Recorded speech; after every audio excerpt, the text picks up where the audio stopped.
Growing a business is kind of tricky right now. Supply chains are squeezed, tariffs and trade policies are dynamic, and cash flow, it's tighter than ever. You need clarity to come out on top. Without it, you risk falling behind. If only you could hop in the DeLorean and see the future, right? Thankfully, there's NetSuite by Oracle. NetSuite has real-time forecasting to help you move ahead with confidence. This is your AI-powered business management suite and the #1 cloud ERP. Trusted by over 42,000 businesses, NetSuite brings accounting, financial management, inventory, and HR all under one roof. It's your single source of truth, giving you the data and control you need to move quickly. And with AI built in, you can automate the busy work and focus on strategy. NetSuite helps you see what's stuck, what it's costing you, and how to pivot fast. If I were running a business with a lot of moving parts, I'd use NetSuite for full control over everything. Tame the chaos with NetSuite. If your revenues are at least in 7 figures, download the free ebook, Navigating Global Trade, 3 Insights for Leaders at netsuite.com/SPI. That's netsuite.com/SPI. You spent months building towards launch day, but when the clock hits 0, your site crashes. Bots swarm, and loyal fans rage on Reddit. That's not good. Fanfare was built to stop that. Fanfare is the drop platform made for high-pressure moments, stampede-proof infrastructure, verified waitlists, and bot filters that actually work. Instead of refunds and rage, you get retention and revenue. And that sounds great to me. Your next launch shouldn't be a gamble. Get Fanfare's 5-step hype drop playbook and learn how to bulletproof your drop at fanfare.io/playbook. Again, that's fanfare.io/playbook. Congrats, your business is doing great. All your hard work is paying off, but you need help like now, and you have to hire fast. How can you hire amazing candidates quickly? Easy. Just use Indeed. When it comes to hiring, Indeed is all you need. Stop struggling to get your job post seen on other job sites. Indeed sponsored jobs help you stand out and hire fast. And with sponsored jobs, your posts jump to the top of the page for your relevant candidates so you can reach people you want faster. And it makes a huge difference. According to Indeed data, sponsored jobs posted directly on Indeed have 45% more applications than non-sponsored jobs. One of the things I love most about Indeed is that it has one of the largest databases of job seekers, giving employers access to a wide range of candidates. And with job alerts, I get notified when new candidates apply. And with Indeed sponsored jobs, there's no monthly subscriptions, no long-term contracts, and you only pay for results. So how fast? Well, in the minute that I've been talking to you, 23 hires were made on Indeed, according to Indeed data worldwide. There's no need to wait any longer. Speed up your hiring right now with Indeed. And listeners of this show will get a $75 sponsored job credit to get your jobs more visibility at Indeed.com/smartpassive. Just go to Indeed.com/smartpassive right now and support our show by saying you heard about Indeed on this podcast. Indeed.com/smartpassive. Terms and conditions apply. Hiring, Indeed, is all you need. This is the Smart Passive Income Podcast with Pat Flynn, session number 258. Let's do this. Welcome to the Smart Passive Income Podcast, where it's all about working hard now so you can sit back and reap the benefits later. And now your host. Dad jokes and puns are part of his daily ritual. Pat Flynn. While DIY website tools are everywhere, most fall short on design and performance. Hit publish. Framer ships your site worldwide in seconds. No code, no compromises. Framer is a powerful, user-friendly platform that delivers developer-level results without writing a single line of code. Make your designs move and convert with Framer. Framer brings your site to life with powerful animations, dynamic content handling, and a design-first approach that helps your site stand out. Framer is the design-first, no-code website builder that lets anyone ship a production-ready site in minutes. Browse hundreds of pixel-perfect templates or even design something of your own on a totally blank canvas. Add bold animations like appear effects, text effects, scroll and looping animations, and much more in seconds. And it's free to start. The built-in AI handles the heavy lifting of generating starter layouts and can even translate your entire site to any language. On the back end, you'll get responsive breakpoints, built-in hosting, a flexible CMS, and privacy-friendly analytics. Ready to build a site that looks hand-coded without hiring a developer? Launch your site for free at Framer.com and use code SPI to get your first month of pro on the house. That's Framer.com, promo code SPI. Framer.com, promo code SPI. Rules and restrictions may apply. Do you know the secret to businesses that are scaling faster than ever? They're using Upwork to tap into a diverse pool of skilled freelancers across various industries. With Upwork, you can find specialized freelancers in marketing, development, design, and more. Experts who are ready to help you take your business to the next level. I've personally used Upwork myself and can vouch for it. Posting a job on Upwork is easy. With no cost to join, you can register, browse freelancer profiles, get help drafting a job post, or even book a consultation. From there, you connect with freelancers that get you and can easily hire them to take your business to the next level. Upwork makes the entire process easier, simpler, and more affordable with industry-low fees. Post a job today and hire tomorrow with Upwork. Visit Upwork.com right now and post your job for free. That is Upwork.com to post your job for free and connect with top talent ready to help you grow your business. That's Upwork.com. Again, Upwork.com. What's up, everybody? Thank you so much for joining me today in this session of the Smart Passive Income Podcast. You know, the past few weeks, or at least this month, we've been talking a lot about productivity, and I wanted to have one more episode to round out this concept and to make sure that we can all, moving forward into the year, can really make sure that we are approaching productivity in the right way. And I wanted to bring somebody on who's written about this, who has really structured his whole life around productivity. And this is Chris Bailey from alifeofproductivity.com. He's got a couple TED Talks under his belt, and he's got a best-selling book as well. It's called The Productivity Project. And yeah, I know some of you might be thinking, oh gosh, now another one of these episodes that's going to teach me something that's maybe different than what other people have said. Now, first of all, Chris comes on and he verifies a lot of what's already been said, which is great. And so those concepts you want to make sure you incorporate into the work that you do moving forward. However, I will say that in my experience, when experimenting like with what Chris has done his whole life to try and become a more efficient person and do more meaningful work, I found that sometimes it's just the one tip you hear from that one person. It can also be a very small thing that can make a huge difference down the road. So keep an open ear. There's a lot of great information in this, and Chris has a great personality, fun to talk to. So I'm excited to share this with you. So let's not wait any longer. Here's Chris Bailey from alifeofproductivity.com and author of The Productivity Project. What's up, everybody? I'm so happy to welcome none other than Chris Bailey from alifeofproductivity.com and author of The Productivity Project. Chris, thank you for being here and welcome to the show. Pat Flynn, how are you, buddy? I'm doing good, man. Super stoked to talk to you. You know, this month we've been talking all about productivity. We've interviewed people like Cal Newport and Mike Vardy, and I'm trying to be the best and most productive person I can be, and the only way I know to do that is to do the research. And I'm going out there, reaching out to new people, understanding how they work. So I want to know, you know, how you work and how you stay productive, what your definition of all that stuff is. But before any of that, I just want to know more about you. Who is Chris Bailey, and when, at what point in your life did productivity become important to you? It's always kind of existed in the background of my life, if that makes sense. And I think that's true for everybody, whether we tune into this kind of frequency of the way that we live and work or not. Productivity is this idea, because it's about getting stuff done, whether in our personal life, whether in our work life, it's always there, whether we realize it or not.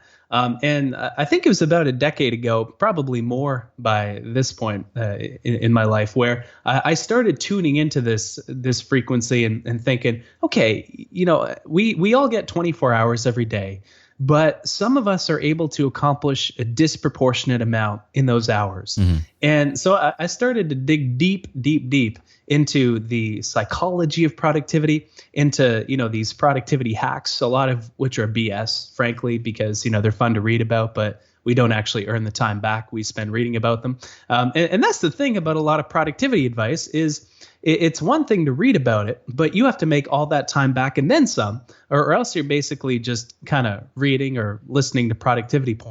There's a lot of that out there. And so this last decade has been kind of a process of sifting out the stuff that works from the stuff that doesn't, to really see what ways we can accomplish more on a daily basis. Love it. What were you doing before all this productivity work and coming out with the book and all that stuff? I was in business school. I was doing a bunch of internships at Fortune 500 companies. Mm-hmm. I was, studying management and marketing. And so, you know, I had that experience to when I graduate, I got a couple of job offers, but I thought, you know, if there's a time to actually look at something that's meaningful to me, that was the time. And so I thought, you know, I'm gonna decline these jobs and figure out, you know, sift out the stuff that works from the stuff that doesn't, in this productivity project. So that's kind of how this racket, as you say, started. Yeah. How did you determine what was right or wrong for you? Like, what was the research process like for you? It was really just soaking up the information and experimenting, what I could with it. The experimentational angle was kind of the big angle that took the cake as, being the most interesting. But the research, it was first and foremost a research project. I saw it as kind of like a PhD thesis in a way, where the book is it's like a thesis that people actually read. I'm sorry for anybody who's doing a PhD. I hope my partner, I hope she's not listening to this right now, because she's actually doing her PhD. Oh, she might actually be listening in the other room. And I'm so sorry, Arden, if that offended you. We'll just tell her to start at 5 minutes in so she could skip it. So yeah, start this. Yeah, I'll send like a little timestamp link in Overcast or whatever player she uses. Yeah. So it was really first and foremost a research project looking at those journal articles that people kind of skim over, looking at all the books that people had published. And more than that, once people started reading my site, which I didn't expect to happen, I had the chance, kind of a gateway, to interview the people that I respected the most in this space. People like David Allen, who created the Getting Things Done methodology. One of my heroes. Some people have sports heroes and like celebrity chef heroes. I have like heroes like David Allen and Charles Duhigg, who wrote The Power of Habit, who have really explored these ideas of productivity for years and years. So I chatted with them. I looked at the research, and I boiled that research down to actually get my hands dirty on it, to experiment with meditation.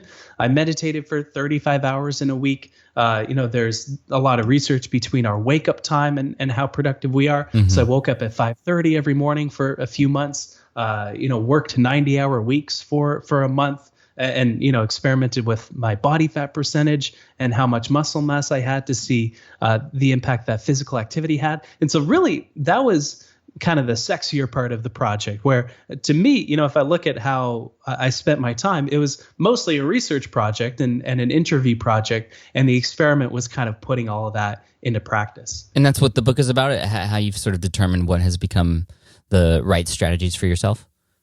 Yeah, exactly. It's about 250 pages, and there's a 500-page book on all this stuff that didn't work. And so, after sifting through all this stuff, the year was kind of a year to separate the productivity advice that works from the stuff that didn't. And so that's what made it into the book, about 25 of those things that actually, help us accomplish more. Because that's really, that was the biggest mistake I made at the start of this project, I think. Even though I'd been exploring this idea for a decade or so, I really saw productivity. I equated that with how busy we were or how much we got done over the course of the day, which I think is a trap a lot of people fall into. I saw, if I wrote 2,000 words in a day, that meant I was twice as productive as if I wrote 1,000 words. But I think I forget what made this bit flip, but there was something that happened in the project where I started to view productivity not as how much we produce, but as how much we accomplish. And more than that, accomplishing what we intended to do in the first place, because that's really what we're left with at the end of the day. And so the tactics that made it into the book are the ones that actually lead us to not necessarily just do more over the course of the day or become more busy over the course of the day, but actually get more meaningful stuff done. I like that. So it's almost changing the word productivity, like you're just creating products all the time or coming up with new stuff or doing things like you said, to almost like accomplishativity or whatever. Yeah, successilativity. I don't know because all these words have like such an incredible amount of baggage associated with them. Like, just kind of an inside baseball story. When I was in the proposal stage of the productivity project, I originally called it the productivity playbook. And I kind of pushed back when my publisher said, no, we want to call it the productivity project. And they had all this experience, but I was kind of averse to the word project. But when I started talking with people about the idea, it turns out that people weren't turned off by the word project. They were turned off by the word productivity, because people equate this idea of productivity as something that feels so cold and corporate and all about efficiency and boiling our life down to a spreadsheet. But I would argue that nothing could be further from the truth. It's when the day is done, what is different in the world or in our work or in our life because we lived a day of our life. That's what productivity is to me. It's how much we accomplish. And success is another word that has a lot of baggage associated with it. I think of these people with like slick back hair with big smiles and Photoshop faces on their website. That's what comes to mind. But it's really just accomplishing more on a daily basis. I think that's how we're meant to view productivity. So how can we do that? If I were to ask you, Chris, what are some of those top tips that you share in your book, or discoveries that you've had, the non-BS kinds of productivity tactics out there? What are some of those ones that you have? Yeah, the best tips require more work and more effort than these kind of quick productivity hacks. Well, that's not what people want to hear. No, God, people are turning off. If we didn't turn people off from the PhD stuff, man, people are definitely tuning out now. But one of my favorite rules is a simple one, and it speaks to the idea that what lies at the heart of productivity isn't working faster or more frantically or more often on autopilot. It's working, first of all, on the right things, but working on those things deliberately and with intention. And I think that idea of intention lies at the heart of productivity, because for the simple fact that not all tasks in our work are created equal. We accomplish 100 times as much if we're writing a blog post or connecting with a new customer or a new client, or pitching ourselves, than we do, say, doing something like watching Netflix. It doesn't take much mental calculus, but we don't always spend our time in that direction. And that's where intentionality lies in, where when we take that time to take a step back and actually decipher what's actually important on a daily basis, that's when we can level up to become more productive. And there's a rule that I personally use every single day called the rule of 3. And it goes like this. At the start of the day, you fast forward to the end of the day in your head and you ask yourself, by the time this day is done, what 3 main things will I want to have accomplished? And it works because, first of all, we separate what's important from what isn't. We actually do the calculus quickly in our head, and, we act on our gut because we all know what's actually important. But it only takes a minute. We decide what we don't do. We consider the constraints of our day, because productivity is so often a process of understanding our constraints. Some days, will be mapped out for us with meetings, and other days we'll have more flexibility. But it works because it's so difficult to remember what's important. And choosing only 3, there's something, not to ramble on too much about this idea. Keep going, so please. Simple, this is good. But good.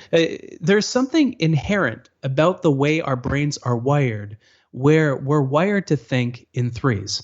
We have sayings like things come in 3s and celebrities die in 3s, and the third time is the charm.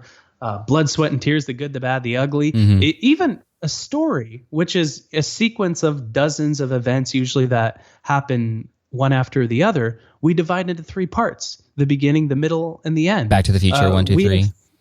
1, 2, 3. We, the trilogies of all shapes and sizes award 3 Olympic medals. We grow up immersed in stories like the 3 Little Bears, the 3 Blind Mice. I could go on, but we're wired to think in 3s, and because this simple rule fits with the way that we think, in addition to being so constrained that it forces us to actually choose what's important, we can actually act on what's important throughout the day when we carve out these intentions, and actually accomplish more this way.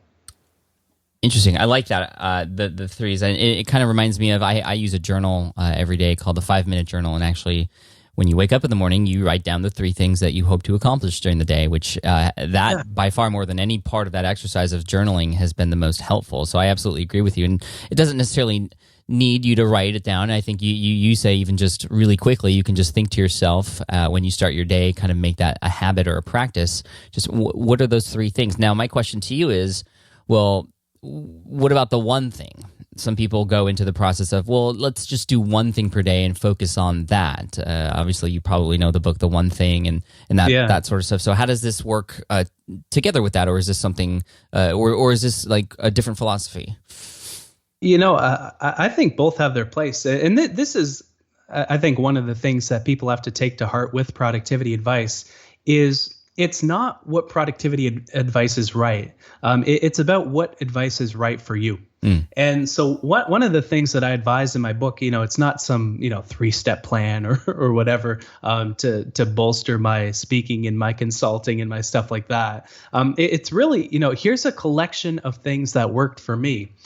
Take what you need, take what you want, and leave the rest. Because this is one of the truths about personal productivity, is that because we're all wired so differently, different tactics will work better for different people. Waking up early is a pretty good example of this. Depending on our chronotype, which is how our energy levels naturally fluctuate over the course of the day, we'll have different peak energy periods throughout the day. Mine happen to be between 10 and noon and 5 and 8 p.m. And so that's when I make sure I work on my most productive tasks. But other people, maybe somebody who's an early riser might do their best work in the morning. And so it really does depend on the way that we're wired. This is why that experiment to wake up at 5:30 was such a painful experience for me, because there's zero connection between what time we wake up at and our socioeconomic standing. Because what differs between successful people and productive people is what they do with the hours of their day after they wake up that make the difference. I know a lot of, people who are operating at a super high level who get out of bed and struggle to do so at 9 or 10 in the morning, and they work until 1 or 2 in the morning as well. And so it really is about what advice works for you. I will say that in practice, we have more things to do over the course of the day than one thing would allow. I'm not familiar with all of the intricacies of the system. I have to pick up that book again. But 3 seems to be a number that works well. In your case, in my case, in a lot of different cases. I think where one thing becomes vital is in working towards these ideas in the moment, because the most crucial and vital elements of our work simply require more time, but they also require more attention and more energy than kind of the simple habitual things. And so working on just one thing at a time in the moment, I think is a powerful strategy as well. I like that. I think attention is definitely one of the most important parts of this formula of actually being productive. But how do we pay attention to something solely when there are so many other things out there that are trying to fight for our attention at the same time? Well, that's the thing about distractions, is in the moment, what we see as distractions are more attractive than the work that we ought to be doing. Firing up Facebook will always be a more sexier task to us than, say, writing a report or doing it, whatever it is that we need to be doing. And so because of that, I think the best possible solution to dealing with these things is to deal with them ahead of time. And how I like to look at the potential distractions and interruptions, or really anything that can hijack our attention throughout the day, is by looking at 2 different criteria. The first being whether or not we have control over it. There are some things we can control, and other things like office visitors that maybe we have less control over.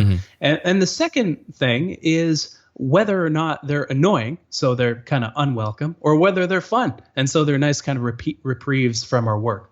And so, you can kind of divide them up into a 2x2 grid in your head. And the things that you have no control over, you can't really change how you deal with them ahead of time, but you can change how you relate to them after they come up. And so, annoying ones, dealing with them and then getting back on track, and enjoying the distractions and the interruptions that you can't control. And that's a difficult thing to do. That's the hardest kind of bit of this. But the ones that you can control, things like annoying ones like email alerts and text messages and things of that nature, and fun ones like, news websites and things like that. We can download apps like Self-Control and Rescue Time to actually, modulate our behavior ahead of time.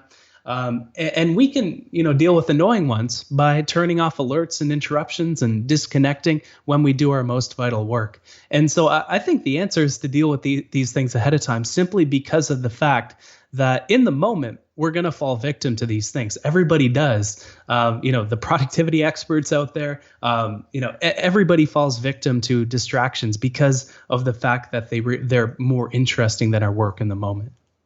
Yeah, Does that make sense? Yeah, well, absolutely. I mean, there's a couple of levels to that. For the first level is, well, let's see if we can live our work more than our distractions. For one, so are you doing the things that are making you excited? And yes, even though we might have an exciting project, there's going to be smaller things in there that is going to feel like grunt work. I remember when I was writing my book, for example, when I came to a tough moment, Facebook would open up and Twitter would open up, and I would just kind of go back to my sort of security blanket of social media for a while and get those immediate responses and good feelings from interacting with people and whatnot. But in general, I loved writing the book, and I knew what it was for, and I had that driving me. So those things. It's funny you mention writing a book, because the research on procrastination that I conducted during the project, it showed that there are certain attributes that a task can have. It's fascinating science behind this stuff that make us more likely to procrastinate on a certain task. And there's 7 of them. Whether a task is boring, I'll try to remember them here on the podcast. Whether a task is boring, whether it's frustrating, whether it's difficult, whether something lacks personal meaning, whether it lacks intrinsic rewards, so it's not rewarding when we do it, whether it's ambiguous, and whether it's unstructured. And the more of these triggers that a task sets off, the more aversive we find it, and the more likely we are in turn to fall victim to these distractions. And so you look at something like writing a book, which, anybody who's written a book or has tried and struggled to get into the process of doing so, you've probably found it at times boring, frustrating, difficult, ambiguous, unstructured, all of the above. Doing our taxes is the same. Cleaning our closet is the same, cleaning the basement or the garage. And so the things that we put off the most, procrastination is a purely visceral and emotional reaction to something that we really don't want to be doing.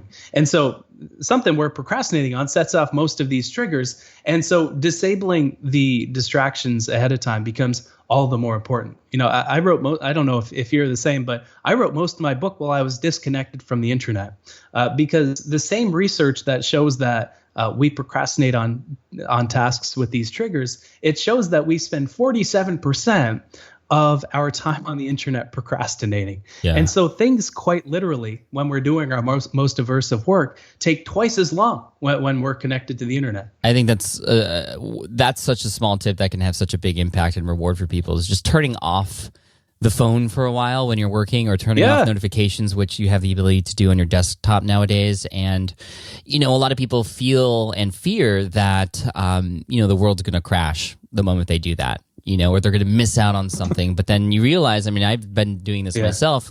You turn it off for a couple hours, you turn it back on, and nothing drastic happened. I had to learn the same thing with email. I was told by my assistant, who I hired to help me crush my inbox. She said, okay, well, let's try something. Let's not answer any emails for 24 hours, and I'll show you nothing bad is going to happen.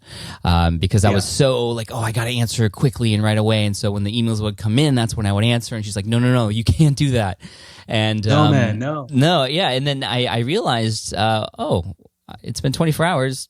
My business is still running. Everything's still fine. And people don't expect me necessarily to reply right away. And so, anyway, this is. And if you run a team, people start to rely on themselves more. If it takes too long to respond, they'll only bug you if they absolutely need something from you. Very true. And I also saw on your site, I was very happy to read this, because I do this myself, and that is, I have a second device that I only use for my distractions outside of my work computer. Can you talk a little bit about what that means? Well, I've got this iPad here, and this is something I started doing recently as kind of an experiment. But I've delegated this device to be my distractions device. And so I only have Twitter on this device. I only have social media on this device. I only have email on here as well. And I have this long password that's 20 or 30 characters long, and in the security deposit box in my office here if I absolutely need to check it on my desktop. So I've put it, a big temporal distance away from me. But the idea is, if I want to be distracted, that's okay. But I can't be distracted where I do my most important work. Because, and this is one of the findings from the project, that we have 3 main ingredients that we combine over the course of the day in order to be productive. And this is one of those things I found when everything was done. It was kind of like a eureka moment, where I found that every single thing that worked in terms of making me more productive over the course of the day and actually accomplishing more, fell into one of these three categories. Either managing my time, of course, we have to manage our time around those of other people, managing my energy, and so putting good fuel into my body, drinking caffeine strategically instead of habitually, putting good, food and exercise into my body as well, and managing my attention. And so, dealing with distractions ahead of time, interruptions ahead of time, and really developing a deep focus. And a lot of that ties to, I believe, what Cal was chatting about last week, in doing deeper work. Mm-hmm. And I love that idea, bringing more focus to what's in front of us in the moment. It's an idea that's been around for thousands of years in terms of mindfulness practices, but it's something that the world that we live and work inside of today pushes us in the other direction, even though it's never been more important that we need to focus on one thing at a time. And so those three ingredients, time, attention, and energy, we need to manage all three more deliberately. And, having a second distractions device where we only do certain work on that thing, we can be more deliberate about managing our attention that way, because it's probably the more difficult one to manage, isn't it? It's kind of easy to get into a routine, relatively speaking, mm-hmm. to eat better and to exercise, and we occasionally fall into those. But managing our attention in order so that we can be less distracted over the course of the day and less interrupted, that's kind of the difficult one, isn't it? Yeah, it is. It's funny. I imagine people listening to this and going to their spouses and saying, "Hey, Chris said I can get a second device so that I can..." Anyway, I'm curious, do you go so far as to schedule your distractions? And this is something that Cal had talked about before on the podcast. And I'm curious to know, in terms of what you do and when you do it, how much are you using your calendar? I use my calendar throughout the day because, simply to get events out of my head. Whenever something is time specific, it goes in the calendar. And so I usually block off the hours of 10 and noon and 5 and 8 p.m. so that I can have that time to dive deeper into my work. Mm-hmm. But I use the calendar quite a bit. Are you scheduling distractions as well? Like email, especially. Oh, okay. Yeah. I only check my email once a day because it's kind of a luxury to be able to do so. But when you're self-employed, you gotta take advantage of these luxuries. So I check my email every day at 3 p.m. Eastern Standard Time, because that's kind of when my energy levels naturally dip, and so I work on a task that is less important. And I have a VIP email for the people that I work closely with throughout the day. But it's really, managing our attention, it's the more difficult ingredient to manage, and it's been a process over time. I've relegated kind of the distractions that will derail my focus to the distractions device, but for the ones that occasionally serve as interruptions, I've learned to kind of compartmentalize those. And so email is a good example of one. Mm-hmm. Phone calls and interviews are another example where I like to batch those together. It's not always possible, but whenever it's possible, I do. And so really, I do deal with most of these things ahead of time. Meetings is another one. I think one of the most productive things that we can do is to, whenever we're invited to a meeting, question the value of that meeting relative to the other tasks in our work. Because, it takes an hour to attend a meeting. And, if we do kind of deep work on a daily basis, that takes valuable attention away from other things because we're worrying about the meeting ahead of time and kind of transitioning outside of it. And so, questioning the value of these things ahead of time. I never attend a meeting without an agenda, simply because, an agenda to a meeting, I think it's valuable to see the agenda as kind of like a pitch for your time and attention. Seeing a podcast that way, thanks for listening to this one, Pat, and I thank you. But in every further episode, whether this show or future ones, look at the description and question, will this be a valuable use of my time and attention? Podcasts, Netflix episodes are the exact same way. And so I think that really is the best strategy that we can deploy, is to question the value of these things in the first place. I love it. And I love how you are making this more of a human approach. Like you said a while back that, a lot of this productivity advice we hear all the time feels cold and it's very corporate. You actually have a TED Talk that you did in Liverpool about, making productivity more human. How else might we make productivity fun for us instead of like a challenge or something just kind of that we have to do because nothing's aligning in our lives right now? I think that it's for somebody like looking at that statement on the surface, like how can we make productivity more fun? It seems like the most paradoxical thing in the world, doesn't it? But I think, one of the most valuable things that we can do is to keep a list of everything that we accomplish over the course of the day or over the course of the week rather, and over the course of the year.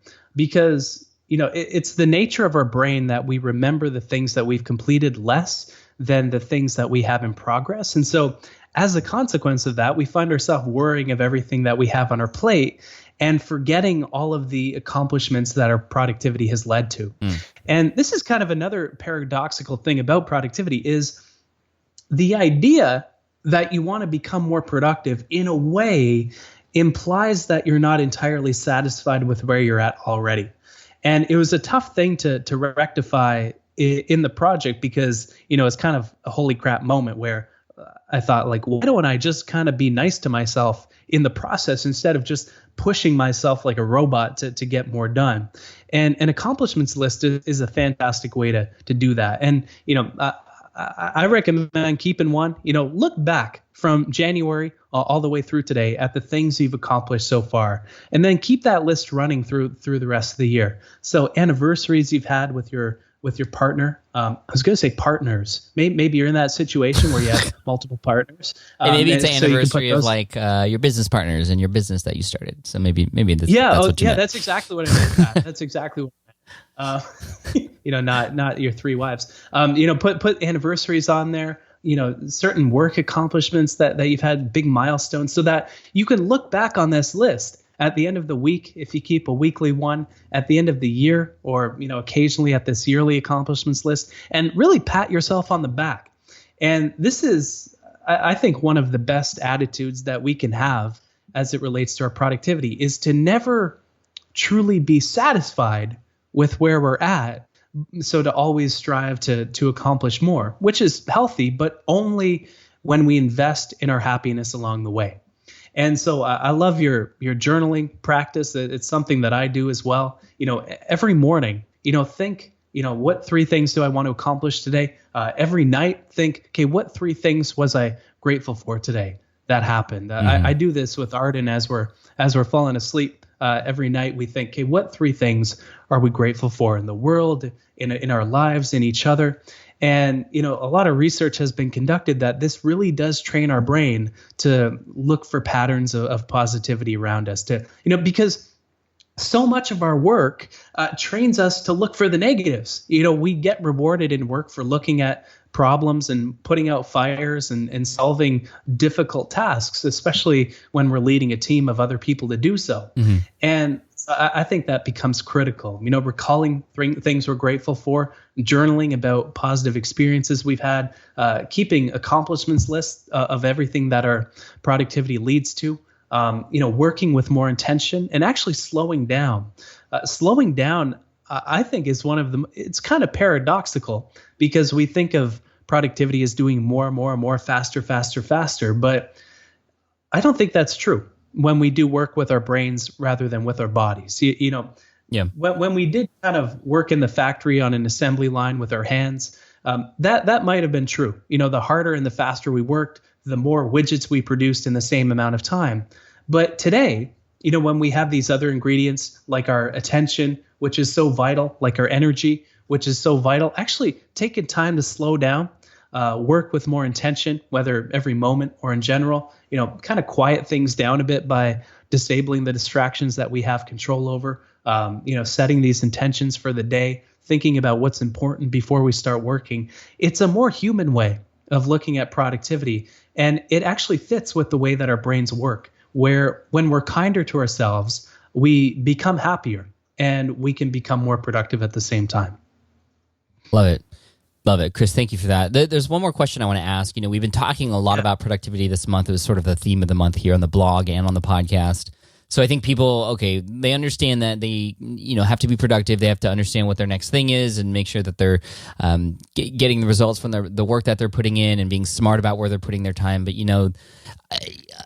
at some point, enough has to be enough, right? In terms of, let's try and get even more productive. Let's shave like a tenth of a second off this task, and let's get more. I feel like productivity is sort of like you're painting, and like the question I have for all the painters out there, if this is a good analogy, maybe it's a terrible one, we'll see. But when you're painting something, it's like, how do you know when you're done? Like, how do you know that's the last stroke? Yeah. In productivity, how do you know that you've done like the last stroke so you can then stop worrying about all these productivity tips and hacks and tricks and tactics out there and start actually just getting in the rhythm and getting into deep work and actually accomplishing the things that you want to accomplish? Yeah, it's so surprising how few people know what they want. And so I think that's a question you have to ask yourself before you invest in your productivity. What are my values? What do I actually care about? But not, in general, not, I want to make a lot of money and I want to have a good family. But like, what are your values? Do you care about connecting with people? Do you care about helping people? Do you care about meaning? And, what are your deeply held values? And you can Google things like list of values. And I have an exercise in my book, before I get into the productivity tactics, why are you doing this? If you invest in your productivity and you become so productive so that you actually get 2 more hours of free time every day to spend as you please, because that's, I think, where productivity is designed to lead to.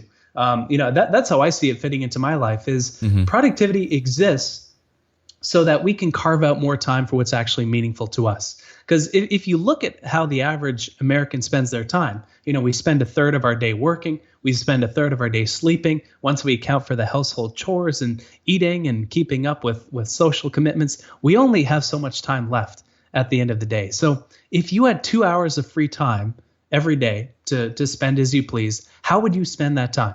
And, why aren't you doing that already if you can make money doing that? Because chances are it'll make you quite a bit happier than you are already. Why not kind of approach things from that direction instead? And I think the value in productivity is that we only have so much time, and everybody's heard this, but the way that I've started thinking about this on a daily basis is, we look at how the average American spends their time. And let's say for the ease of math, we each live until we're 90, which is, it's a pretty good life. But if we spend a third of our day sleeping, we live until we're 60, essentially, because we spend a third of our life sleeping. If we spend a third of our day working, our lifespan essentially becomes 30. If we, take time to do chores and things of that nature, maybe our lifespan is 10 years at the end of the day. And so really, how do we want to spend our time? There's a quote that I love. I believe it's from Annie Dillard in her book, The Writing Life, where she says, and I quote this often, I think in my books several times, but how we spend our days is how we spend our lives. And, how you spend each day filters up to create a meaningful life. And I think productivity in itself is not a worthwhile goal. And I say that as somebody who's been obsessed with this idea for years. Now, I think we have to have a bigger goal than productivity. Productivity is the process through which we achieve our biggest ambitions, our biggest goals, whether it's inspiring millions of people, whether it's changing the world in other ways, however it is that we want to make an impact. I think productivity exists to help us get there. I love it, Chris. Thank you. Thank you so much for that. It reminds me of a video that I saw from Gary Vaynerchuk. I think he posted it on Facebook and Instagram a couple times. And he's like in a car, and D-Rock's there filming this moment. And he rolls down the window and this woman's there. And she's like, oh my gosh, it's Gary V. Like, let's take a selfie. Let's take a picture. And she goes, okay, but before you go, like, give me some words of inspiration, motivation. What do you have to say? And he goes, you're gonna die. And everybody's like, what? And she's like, thank you. Because he's like, you're going to die. Like, get whatever you need to do done before that happens. And it's kind of like at first you're kind of shocked, and then second you're like, wow, why am I wasting my time? Like, let's get productive so we can do the things we want to do, because one day we're not going to be here anymore. So let's make that impact. Let's leave that legacy. And I think that goes perfectly along with what you said. But obviously that's Gary Vee's style, and this is your style. Yeah. And I think that kind of covers the spectrum there. Yeah, not to get all hippy dippy on you here, but I love going on meditation retreats. That's one of the things that I do, because we talk about focus a lot in terms of our productivity, and meditation simply allows us to bring more of our attention to what's in front of us in the moment. It's backed up by neuroscience. The science shows that in any given moment, we only bring 53% of our attention to what's in front of us. And so half of the time we're thinking about what we did wrong and, what we have coming up next, and we're fantasizing, and we're not there. We're not actually where we need to be. Our mind is wandering off when we're taking a shower. It's already in the office, even though we're taking a beautiful, relaxing shower. And I think this is your story reminded me of a meditation retreat I went on a while back. It was a New Year's retreat, and there was a death meditation. And it sounds like such a dark idea, doesn't it? You think of like somebody in a cape coming to take your soul away, or something. I don't know what come to your mind, but yeah, Dementor. That's exactly what came into my mind. That's a real death meditation, isn't it? But it was really, we're gonna die. How do we want to spend our time? It's that simple. What's valuable to you? What do you want? What do you want to accomplish? And I think productivity exists to allow you to work towards those goals on a daily basis. We were chatting around the definition of productivity, where it's how much we accomplish, but it's kind of like a micro accomplishment, isn't it? Because, when we're perfectly productive, we accomplish a lot on a daily basis.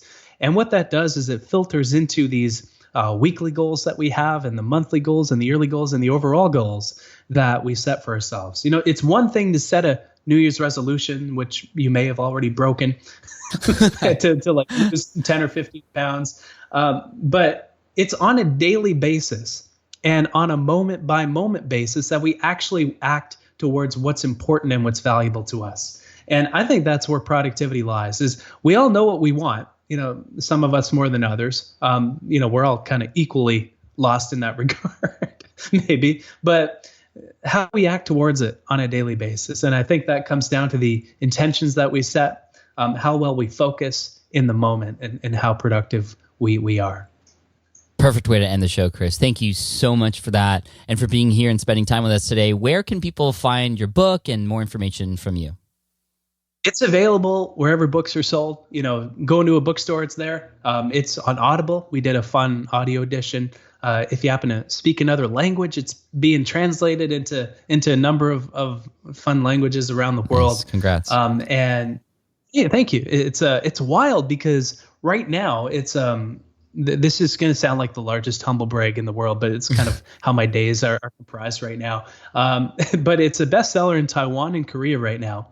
And I'm finding I have these calls like scheduled at like 6 a.m. so that I can do interviews with these various countries.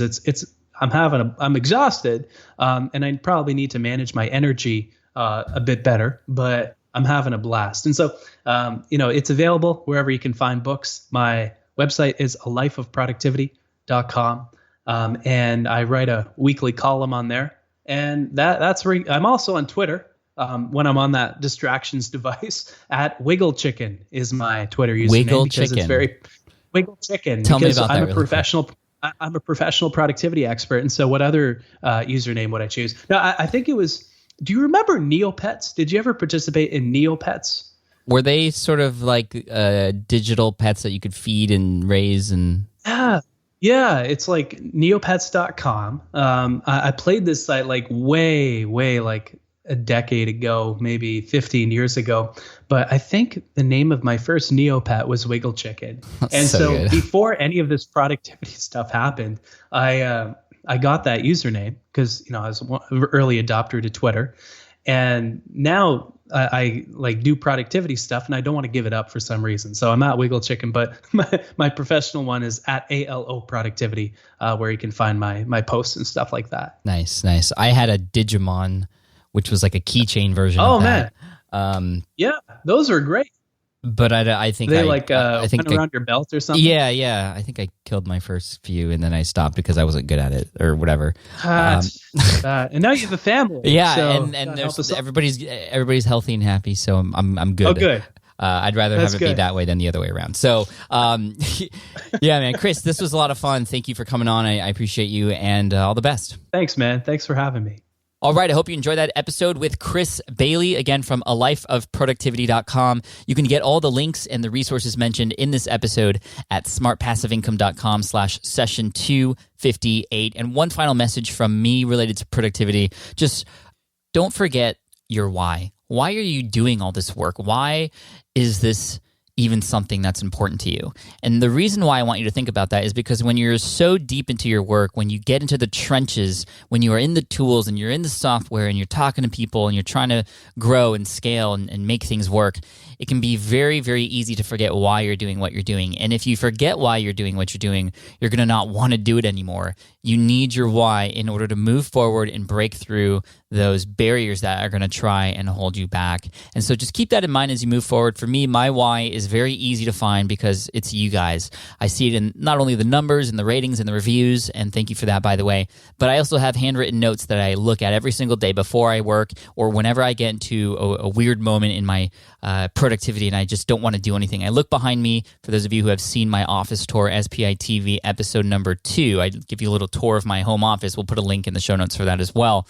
You can see a wall where there are pinned a number of handwritten notes from the SPI audience. I actually don't have enough wall space to include all the notes that are coming in, and that is why I do what I do. That's my metric or barometer to allow me to realize that I'm actually doing meaningful work and that I am making a difference. And so I want you to find your why and make it easy for you to remember, whether that's a Post-it note on your desktop computer or a sticker on your laptop or whatever it is. I don't know, but find it, make it easy for you to remember, and just keep going. I'd also like to give a big shout out to GoDaddy for sponsoring today's episode. You obviously know or have heard of GoDaddy. That's where you can go and register domain names. They also have a lot of other tools to help all of us who are building life-fulfilling independent ventures, just giving us the tools, the insights, and the people to transform our ideas into personal initiatives of success. And they're the largest technology provider dedicated to small businesses, the largest domain register with over 62 million domain names, which is insane. I think like 60 million of them are mine, but no, I'm just kidding. But I do have a lot of them, and I do get domain names to host on my server. I do get domain names to forward to different parts of my website, and it's just super easy to use and obviously very economical. And you can actually get a 30% discount if you use my code, which is SMART30 at checkout. So GoDaddy.com, use the code SMART30 for 30% off new purchases. So check it out. Thanks. And finally, once again, I just want to thank you so much for all of your support. I look forward to serving you in next week's episode where we're going to be talking with 2 experts who have done extremely well on YouTube and how to actually get started and set up your YouTube channel from scratch. And we'll be doing that together. So until then, keep moving forward and keep taking those big, bold actions that are going to help you in your business and in your life. Cheers. Take care. I'll see you then. Thanks for listening to the Smart Passive Income Podcast at www.smartpassiveincome.com.